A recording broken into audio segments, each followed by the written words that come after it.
Hello everyone. जो आज हम टॉपिक पढ़ने लगे हैं उस टॉपिक का नाम है DNS system. DNS system internet application subject का एक पार्ट है एंड ये बहुत ही इम्पॉर्टेंट है अगर हमें समझना है कि इंटरनेट किस तरीके से वर्क करता है। तो सबसे पहले इसकी फुल फॉर्म पे फोकस करते हैं कि डीएनएस की फुल फॉर्म क्या होती है। डीएनएस की फुल फॉर्म होती है डोमेन नेम सिस्टम। हमें अभी तक क्या पता है कि हर एक वेबसाइट को लोकेट करने के लिए एक उसका यूनिक आईपी एड्रेस होता है। ये आईपी एड्रेस जर्नली 32 बिट्स का होता है for a generic website, correct. अब इन 32 बिट्स को याद कर पाना, दैट इज़ 4 ऑक्टेट्स को याद कर पाना is too difficult for us as a humans. तो हमें क्या चाहिए, हमें एक ईजियर वे चाहिए ताकि हम वेबसाइट्स को जाके सर्च इंजन्स पे सर्च कर पाएँ। क्यों? अब आप देखो, आप एक आईपी याद रख सकते हो, ज़्यादा से ज़्यादा 5 आईपीज़ याद रख सकते हो, ज़्यादा से ज़्यादा 10 आईपीज़ याद रख सकते हो।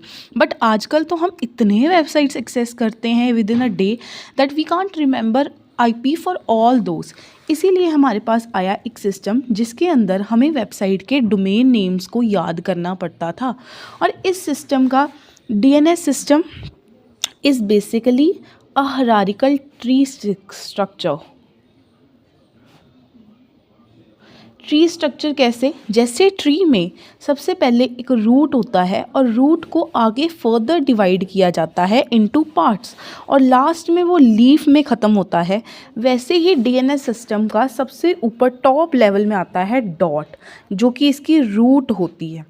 इस रूट के बाद डीएनएस में आते हैं top level domains. Top level domains 3 तरीके के होते हैं। पहला होता है जेनरिक। जेनरिक डोमेन्स जो होते हैं उन डोमेन्स के अंदर जो आपके ज़्यादातर यूज़ किए जाने वाले डोमेन्स होते हैं वो होते हैं, for example com is generally for commercial websites, जो आपकी कमर्शियल वेबसाइट्स हैं उनके लिए। जियो इज़ फॉर गवर्नमेंट वेबसाइट्स। उसके बाद M I L is for military websites. उसके बाद हमारे पास होता है I N T is generally for international websites. तो इस तरीके से हमारे पास बहुत जेनरिक डोमेन्स होते हैं जिनको स्पेशल किसी एक जर्नलाइजेशन कैटेगरी के लिए यूज़ किया जाता है। जैसे अगर मैं कोई बिज़नेस कर रही हूँ तो मुझे पता है मुझे with in the com website register कराना है अपनी वेबसाइट को, या मैं कोई ऑर्गेनाइजेशन चला रही हूँ जो कि नॉन कमर्शियल है तो उसके लिए वेबसाइट में को कहाँ रजिस्टर करना है, in the ORG domain, that I know. उसके बाद टॉप लेवल डोमेन में सेकंड टाइप आती है कंट्री वाइज डोमेन। अब ये कंट्री वाइज डोमेन में हमारे हर एक वर्ल्ड की कंट्री में क्या कर दिया जाता है, स्पेसिफिकेशन कर दी जाती है कि इस कंट्री की वेबसाइट की ये पर्टिकुलर डोमेन होगी। जैसे in is for India, US is for United States, UK is for United Kingdoms. इसी तरह जापान के लिए JP होता है। इस तरीके से आगे आगे चीज़ें होती। थर्ड टाइप की होती हैं रिवर्स डोमेन्स। फॉर एग्ज़ाम्पल, अगर मुझे किसी वेबसाइट की IP को डोमेन में चेंज करना है तो मुझे क्या लगाना पड़ेगा, रिवर्स डोमेन लगानी पड़ेगी। इस केस में हम पहले वेबसाइट का IP एड्रेस लिखते हैं। IP एड्रेस लिखने के बाद हम वेबसाइट के आगे मेंशन करते हैं इन addr.opera and it will give us a fully qualified domain name of that particular website।